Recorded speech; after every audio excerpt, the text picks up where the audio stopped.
Welcome back to the Supercar Connection podcast. That's a very good question. And Back in the stew, as you said. Back in the stew. but it's the most natural feeling manual I've ever driven. We were there for a customer event. Whoopsie, it was a lap record.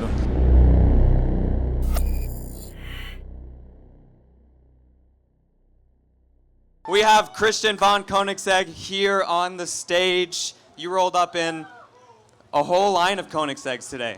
Yeah, I think we had, hi everyone first, good to see you all. I think we had a record here for Koenigseggs this year. I think we're around almost 20 Koenigsegg's driving around Monterey this weekend, and I think we're like 16, 17 cars here at Exotics on Broadway, so that's very, very cool. So Car Week is always huge for Koenigsegg. How long have you been coming back to Car Week now? Yeah, I think it's about like 13 or 14 years now, so it's been a while, and yeah, we love coming here. The passion for cars and I mean, just all the cars you get to see here also as a manufacturer is super exciting, and of course, all of you who share the passion with us, creators of cars, and many of you, of course, work on your own cars as well, or maybe even have plans to set up car brands, who knows. So it's just amazing to share the experience with all of you and the automotive vibe, basically. It's just amazing, yeah. So we've got the Sadir Spear here today. Yes. Is that the first time it's come stateside? It is absolutely the first time. I mean, the Sadir Spear is like brand new, smoking hot off the press. This is a pre-production prototype that we unveiled in Sweden about 4 or 5 weeks ago. It is the latest, greatest performance machine from Koenigsegg. It has a little bit more downforce, a little bit grippier tires, a little bit stronger brakes, a little bit more power. It's a little bit lighter. So just pushing the boundaries in every part of the envelope a little bit, and in its shakedown runs, and just like early stages, it started to set records right off the bat, and we're not even like ready with all the fine tuning yet. This is a car we will start producing next year, so that's super exciting and bodes well for the Sadir Spear as a program. A Festival of Speed record, yeah? Yeah, we were at Festival of Speed in the UK. You probably have heard of it. It's sort of not a similar event, I wouldn't say, because it's much smaller. But there is this hill climb there, and it's the sort of biggest gathering in Europe. And we took the hill climb record there and beat the previous cars with a couple of seconds. So that was pretty wild and beyond our expectations at this stage. So. Speaking of pushing the boundary, you guys manufacture some of the most advanced automotive tech in today's industry. How do you guys balance between continuously pushing the boundary and staying with what you guys already know works? That's a very good question, and sometimes you start developing something and it's more difficult than you first anticipate, and say why did we do this? We could have stayed with what we had. It was kind of good enough, but it's about perseverance and pushing through, and the good thing about human nature is that after you made it or pushed through, you remember the upside, not the struggle. That's how we're programmed. So we usually just keep on pushing the boundaries and ignoring the pain, kind of thing. I love it. Well, so you've got the CC850 here today as well, which is a absolutely gorgeous car, nodding back to some of the original CC designs. That car has the gated manual that can flip back to automatic, correct?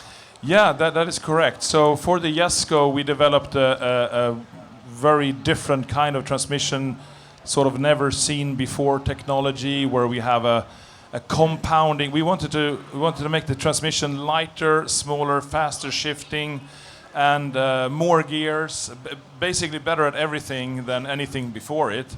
So we brainstormed and came up with this pretty wild concept of compounding gears, 3 times 3, becoming 9 gears output. Actually, we're never shifting gears. We're just changing clutches of gear sets super fast.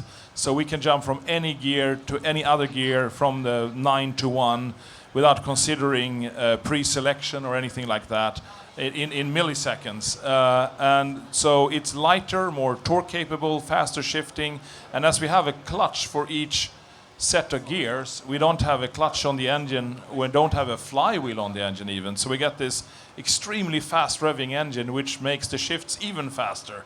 So we took that technology as a base and then manualized it on top, if we say it like that. So it's a kind of unique experience where you can go from auto to 6-speed manual, and the 6-speed manual you can kind of choose which gear ratio you want for each slot with a certain limitation depending on what you're going to do. So if you're on a track, for example, first gear slot is third gear, because you're just taking it out of the pits, and it's a pretty short third gear anyway out of a 9-speed gearbox. But on your like road drives, first slot is second gear out of the 9. So and it sounds kind of like it would be very unnatural, but it's the most natural feeling manual I've ever driven, even though it has this weird technology behind it. And what makes it feel so natural is the lack of mass in the engine, as there is no flywheel, so you can just blip and rev match super easily. So it's something to be experienced. Do you think this technology is what the market wants today? Well, for sure there is this drive towards let's say analog at the moment, and this is kind of analog in a way because it has this traditional driving experience. But then if you're in a traffic jam or on the highway and so on, it's kind of nice going automatic. And then if you're on a track and not a mountain pass or something like that, maybe the best thing is to have paddles. So we actually added that as an option for the CC850 to also have paddle shifting. So I think everyone who's experienced it is pretty blown away by it, and I'm super proud of it, and it's just something unique in the automotive world that kind of avoids compromise, if I put it like that. Another thing unique to Koenigsegg is you guys both lead in top speed and track performance. Right. We just set a new 0 to 250 miles per hour to 0 record last week. Amazing. Thank you. Amazing. And that's, of course... Yeah, thank you. That's, of course, in a straight line, right? So, and we're competing with four-wheel drive, more powerful cars than ours, and only having two-wheel drive and less power, and still we beat everyone in that genre, which is unbelievable. And the reason why that's possible is that we have extremely good torque control, so we can put every little ounce of torque and horsepower to the ground, but not reducing more than we need to just stay on the slip limit all the way to 250 miles per hour. And then we have this extremely fast shift, because when you compete against electric cars, which are very good at this genre, they don't need to shift at all. So we're not allowed to take any time for shifting, because then we would lose out immediately. So the light speed transmission, shifting at light speed, where you see no torque interrupt at all, or sorry, no G-force interrupt in the acceleration, means we can even beat four-wheel drive EVs with rear-wheel drive with less power while also shifting. So that is in a straight line. But then, yeah, we can also break lap records.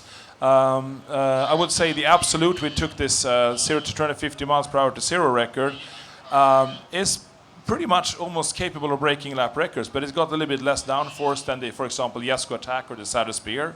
So when we're going for a lap record, we take the high downforce versions of the car, of course.